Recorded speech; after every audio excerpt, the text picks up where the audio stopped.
Hello friends, good morning. Welcome to my YouTube channel exam solve. Friends, आज हम लोग अर्थव्यवस्था से, भारतीय अर्थव्यवस्था से रिलेटेड क्वेश्चन सॉल्व करेंगे।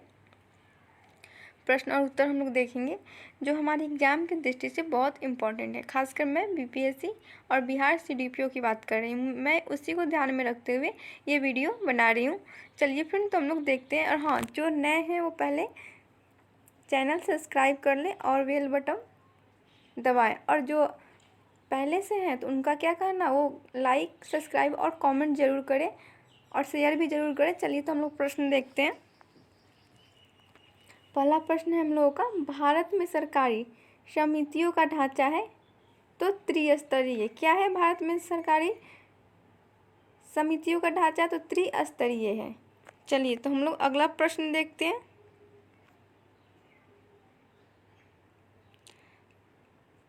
अगला प्रश्न है हम लोगों का, नकदी में प्राप्त मजदूरी कहलाती है मौद्रिक मजदूरी। नकदी में प्राप्त मजदूरी क्या कहलाती है? तो मौद्रिक मजदूरी कहलाती है। चलिए तो अगला क्वेश्चन हम लोग देखते हैं। पूंजी साधन का प्रतिफल होता है, क्या होता है? तो ब्याज होता है। पूंजी साधन का प्रतिफल डैश होता है, यानी ब्याज होता है। चलिए लो तो हम लोग अगला क्वेश्चन देखते हैं।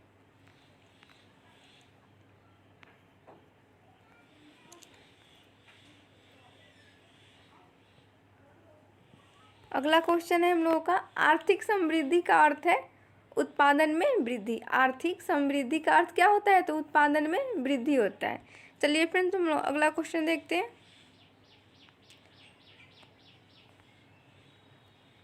अगला क्वेश्चन है हम लोगों का, भारतीय रिजर्व बैंक की स्थापना की गई डैश। भारतीय रिजर्व बैंक की स्थापना की गई हिल्टन आयोग की सिफारिश पर। भारतीय रिजर्व बैंक की स्थापना कब की गई? तो किसके सिफारिश पे की गई? तो हिल्टन आयोग की सिफारिश पे की गई। चलिए अगला क्वेश्चन हम लोग देखते हैं।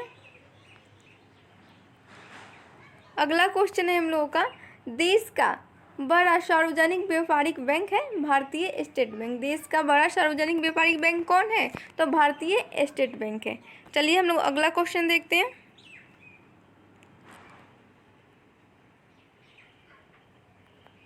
अगला क्वेश्चन है हम लोगों का, भारतीय स्टेट बैंक की स्थापना कब हुई थी? भारतीय स्टेट बैंक की स्थापना कब हुई थी? कब हुई थी? तो 1 जुलाई 1955 को हुई थी। कब हुई थी भारतीय स्टेट बैंक की स्थापना? 1 जुलाई 1955 को हुई थी। चलिए फ्रेंड्स, हम लोग अगले क्वेश्चन को देखते हैं। अगला क्वेश्चन है हम लोगों का, भारत में बैंकों का राष्ट्रीयकरण की संस्तुति प्रस्तुत की थी किसने? तो हजारी समिति ने। किसने की थी? तो हजारी समिति ने। भारत में बैंकों का राष्ट्रीयकरण की संस्तुति प्रस्तुत की थी हजारी समिति ने। अगला है प्रश्न हम लोगों का, सबसे पहले 14 बड़े बैंकों का राष्ट्रीयकरण किया गया डैश। कब किया गया था? तो 19 जुलाई 1969 को। सबसे पहले 14 बड़े बैंकों का राष्ट्रीयकरण किया गया था 19 जुलाई 1969 को। चलिए हम लोग अगला क्वेश्चन देखते हैं। अगला क्वेश्चन है हम लोगों का, दूसरी बार 6 अन्य व्यापारिक बैंकों का राष्ट्रीयकरण किया गया था कब?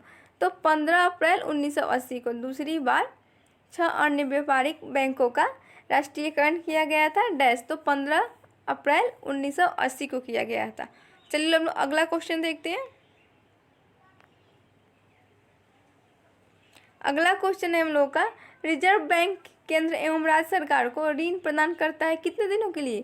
तो 90 दिनों के लिए करता है। रिजर्व बैंक केंद्र एवं राज्य सरकार को ऋण प्रदान करता है कितने दिनों के लिए? तो 90 दिनों के, यानी 3 माह के लिए। चलिए हम लोग अगला क्वेश्चन को देखते हैं। अगले क्वेश्चन पे आते हैं हम लोग। अगला क्वेश्चन है हम लोग का, भारतीय बैंकों का सर्वाधिक शाखाएं हैं डैश। तो यूनाइटेड किंगडम में। कहाँ है? यूनाइटेड किंगडम में। भारतीय बैंकों का सर्वाधिक शाखाएं हैं यूनाइटेड किंगडम में। चलिए हम लोग अगले क्वेश्चन को देखते हैं।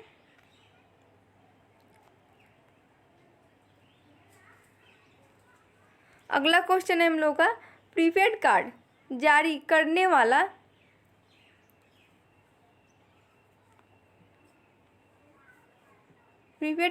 करने वाला यहाँ पे करने वाला होगा, यहाँ पे करने होगा, ये आर नहीं होगा, वाला पहला वाणिज्यिक बैंक है ओरिएंटल बैंक ऑफ कॉमर्स। कौन सा है? Oriental bank of commerce. चलिए हम लोग अगले क्वेश्चन को देखते हैं। अगला क्वेश्चन है हम लोगों का, निजी क्षेत्र से पूंजी उगाने वाला पहला राष्ट्रीयकृत बैंक है ओरिएंटल बैंक ऑफ कॉमर्स। अगला क्वेश्चन है हम लोगों का, नरसिंहम समिति संबंधित है बैंक सुधार से। नरसिंहम समिति संबंधित है बैंक सुधार से। चलिए फ्रेंड्स हम लोग अगले क्वेश्चन को देखते हैं। अगला क्वेश्चन है हम लोगों का, गोरिपोडिया समिति संबंधित है किससे? तो बैंक में ग्राहक सेवा सुधार से। किस संबंधित है? बैंक में ग्राहक सेवा सुधार से। चलिए अगला क्वेश्चन हम लोग देखते हैं। देश का पहला मोबाइल बैंक है लक्ष्मी वाहिनी बैंक, जो मध्य प्रदेश में है। कौन सा बैंक है? तो लक्ष्मी वाहिनी बैंक, जो मध्य प्रदेश में है। अगला क्वेश्चन है हम लोगों का, देश का प्रथम तैरता एटीएम स्थापित किया गया है कोची में। कहाँ किया गया है? कोची में, एसबीआई द्वारा। किसके द्वारा किया? एसबीआई द्वारा। अगला क्वेश्चन है हम लोगों का,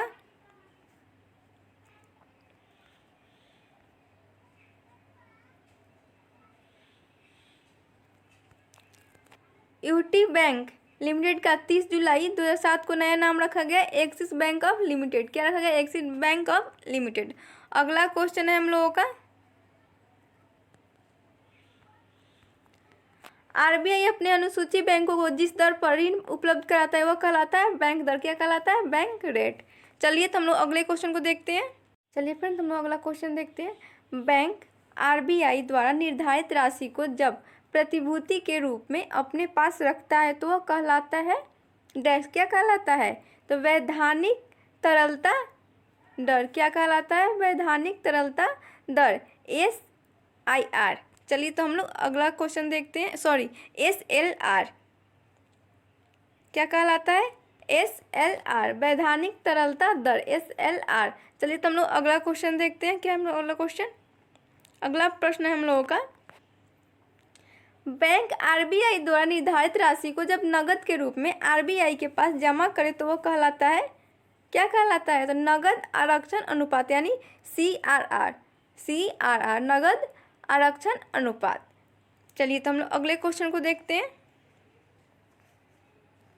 अगला क्वेश्चन है हम लोग का, भारत में सहकारी बैंकों की शुरुआत हुई थी डैश। कब हुई थी? तो 1904 में हुई थी। कब हुई थी? भारत में सहकारी बैंकों की शुरुआत हुई थी डैश में। तो कब? तो 1904 में हुई थी।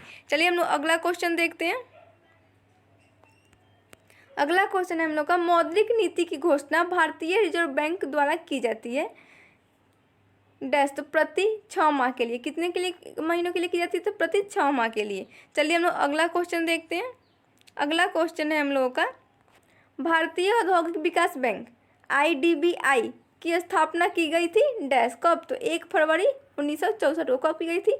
1 फरवरी 1964 को भारतीय औद्योगिक विकास बैंक की स्थापना की गई थी 1 फरवरी 1964 को। चलिए हम लोग अगला क्वेश्चन देखते हैं।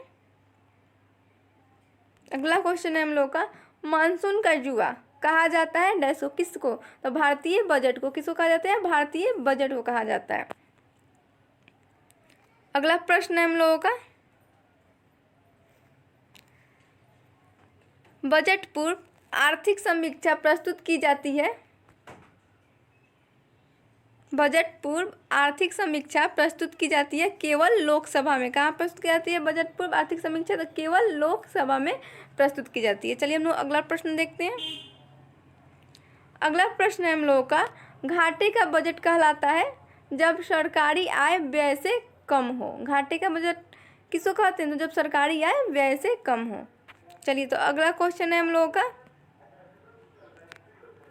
बाजार के नियम के प्रतिपादक डैश थे। कौन थे? JB थे। कौन थे? JB से। बाजार के नियम के प्रतिपादक JB थे। यहाँ पे हम से हो गया। चलिए कोई बात नहीं, चलिए हम लोग आगे देखते हैं। अगला क्वेश्चन है हम लोगों का, अर्थशास्त्र में निवेश का अर्थ है डैश। क्या है? तो शेयरों की खरीदारी। क्या है अर्थशास्त्र में निवेश का अर्थ? तो शेयरों की खरीदारी। चलिए हम लोग अगला प्रश्न देखते हैं।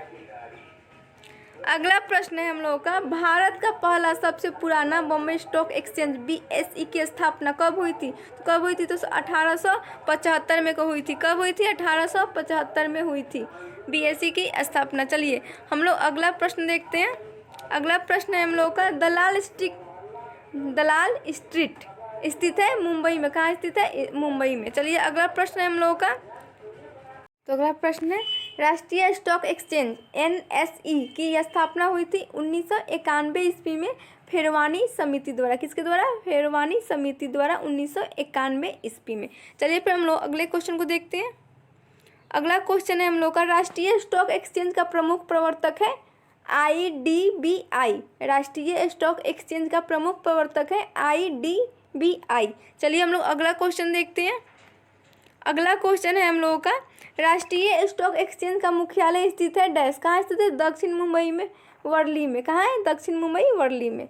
चलिए तो अगला क्वेश्चन है हम लोग का, देखते हैं हम लोग। अगला क्वेश्चन है हम लोगों का, निफ्टी मूल्य सूचकांक है NES का, यानी राष्ट्रीय स्टॉक एक्सचेंज का। अगला क्वेश्चन है हम लोगों का, तेजड़िया एवं मंदरिया शब्दावली संबंधित है किससे? तेजड़िया एवं मंदरिया शब्दावली संबंधित है शेयर बाजार से। बुल एवं वियर शब्दावली संबंधित है शेयर बाजार से। चलिए हम लोग अगला क्वेश्चन देखते हैं। अगला क्वेश्चन है हम लोगों का, भारत में मान्यता प्राप्त स्टॉक एक्सचेंजों की संख्या है 23। क्या है? भारत में मान्यता प्राप्त स्टॉक एक्सचेंजों की संख्या है 23, यानी 23। चलिए हम लोग अगला क्वेश्चन देखते हैं। अगला क्वेश्चन है हम लोगों का, BES का संवेदी सूचकांक का आधार है वर्ष, तो कौन सा है? तो 1978 से 1979। अगला क्वेश्चन है हम लोगों का, BES का राष्ट्रीय सूचकांक का आधार वर्ष है 1983 से 1984। ये क्या पूछ रहा है? ये BES का राष्ट्रीय सूचकांक का आधार वर्ष पूछ रहा है, और यहाँ पे पूछा है आपका BES का संवेदी सूचकांक का आधार वर्ष। तो यहाँ पे ये संवेदी सूचकांक का आधार वर्ष होगा यहाँ पे 1978 से 1979, और यहाँ पे राष्ट्रीय सूचकांक का आधार है, तो ये क्या होगा? 1983 से 84। चलिए फ्रेंड्स, तो आज के लिए इतना ही। मिलते हैं हम लोग अगले वीडियो में। और हाँ फ्रेंड्स, लाइक, सब्सक्राइब और शेयर कमेंट करना बिल्कुल ना भूलें।